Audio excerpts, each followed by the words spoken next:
I'm a fire investigator. I found a paranormal presence in a torched house and it's following me. You might think that my job is a constant thrill ride.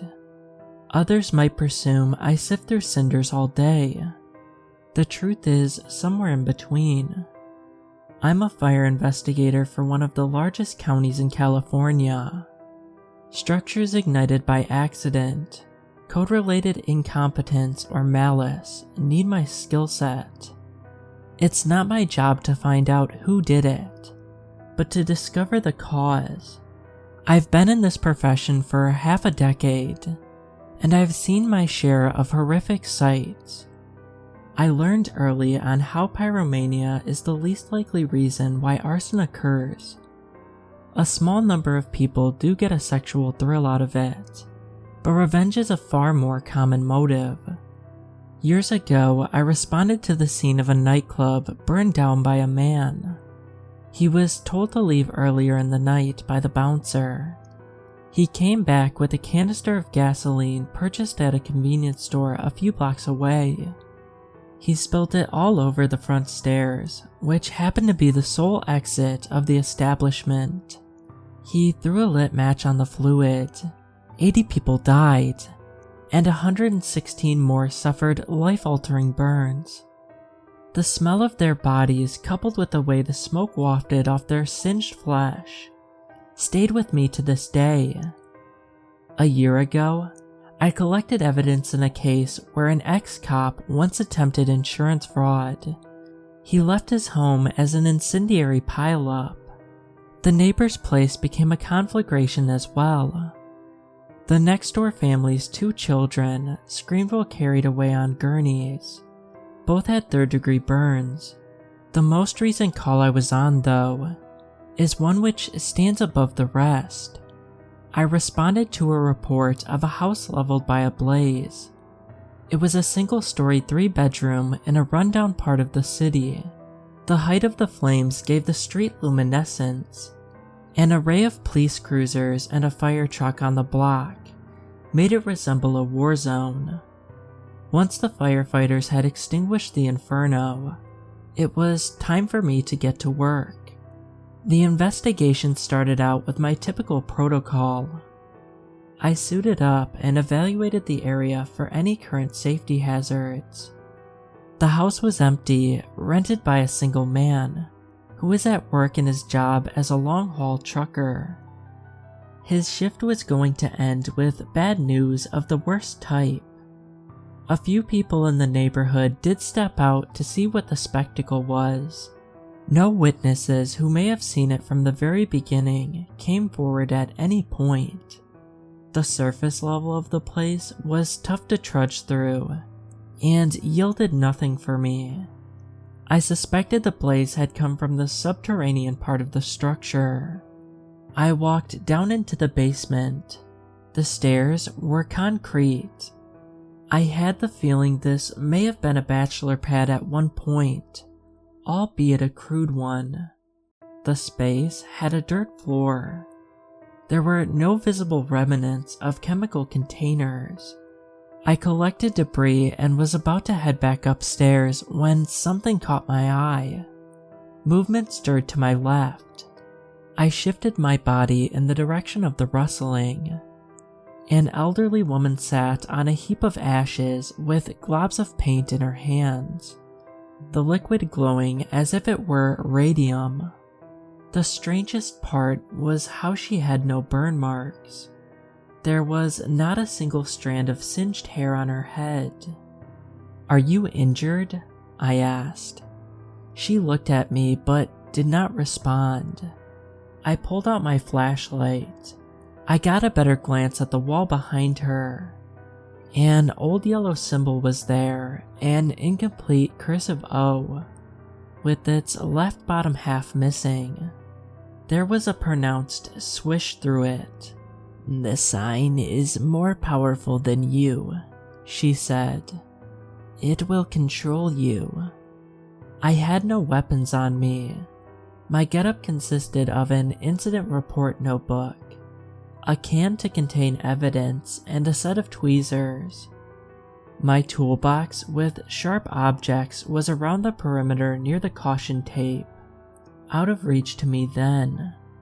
She was not much of a physical threat, but her mental state left me with a feeling of indeterminable doom. I ran upstairs and went outside. I waved down a few deputies. I told them what I had seen before they scaled into the nether part of the building, along with a few paramedics. They ascended. The deputy approached me. "Is she alright?" I asked. "No one is down there," he said. "That can't be. I saw her. She's a senior citizen smeared in some kind of multicolored paint." The man chuckled and said, "If I were you, I'd consider getting a replacement for tonight. The stress of these kinds of calls must be getting to you." I bit my tongue and tried to maintain professionalism. "I'm not lying to you, deputy. I'm not accusing you. High-pressure situations can make us do and see things we otherwise wouldn't. I'd take it easy is all." I still finished my shift. The materials collected went to the lab for inspection. I wrote my report at the station and left for home. I walked through the door. My Labrador Retriever Demetrius greeted me. My apartment is a duplex on the second floor of a building which faces some sparse woodland. I opened the sliding glass and screen door of my balcony to let in some cool air. It was then I saw her. She was the same frail old woman. She hobbled towards the bottom level of my complex. On most days, there was a doorman there, but it was late in the night and he had gone home, so I knew the front entrance would not be accessible without a fob. That is what I told myself to stay calm anyways. She held a canister of gasoline, and the sound of it sloshed around with each plodding step she took. In the left, she had globules of lustrous paint. The trees behind her had symbols identical to the one I had seen in the building I investigated. My instincts kicked in and I reached for my phone. I wanted to call 911. They could send a squad car out to arrest her for some kind of criminal mischief. They could do a check to see if she was a runaway from some kind of retirement home. I reflected on my first experience with her. The authorities told me that she was a mere hallucination. No one treated my account with any seriousness. Demetrius barked. I took a picture of her. When I looked down again, she was gone. There was no noise. The painted symbols had disappeared. I opened up the photo and it was nothing but an amateur photograph of the landscape. I stood there and stared at the topography below before I caught my breath, closed the screen, and rested on my bed. Over the next week, I had a sudden uncontrollable urge to do something I had not done since high school. After a long shift, I drove to a grocery store and picked out a sketch pad and a set of pens. Every part of me wanted to draw. I spent every evening illustrating. It was not satisfying to me, neither my ability nor the materials used. I found out the problem. I needed to paint. So I purchased pastels online, and I paid extra to get them shipped to me fast. I was never a stellar artist. Like most kids, I had fleeting fantasies of one day becoming a comic book artist. Now, the urge was overwhelming.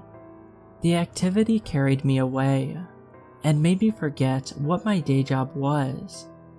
I painted the O, the exact same way I had found it that fateful day. This particular illustration was perfect. I could not find a self-deprecating critique to apply to it, since it was on the canvas the way I wanted. I painted it over and over. I have yet to grow tired of it. My phone rang. It was the station's head of human resources. "Why are you a no-call, no-show today at work?" "The sign is more powerful than you," I said. "It will control you." I hung up and resumed my work. I have not showered, eaten, bathed, or completed any of my job assignments in a week. I have received a knock on my door from my landlord, telling me an eviction is imminent. I do not care. These yellow signs must get finished.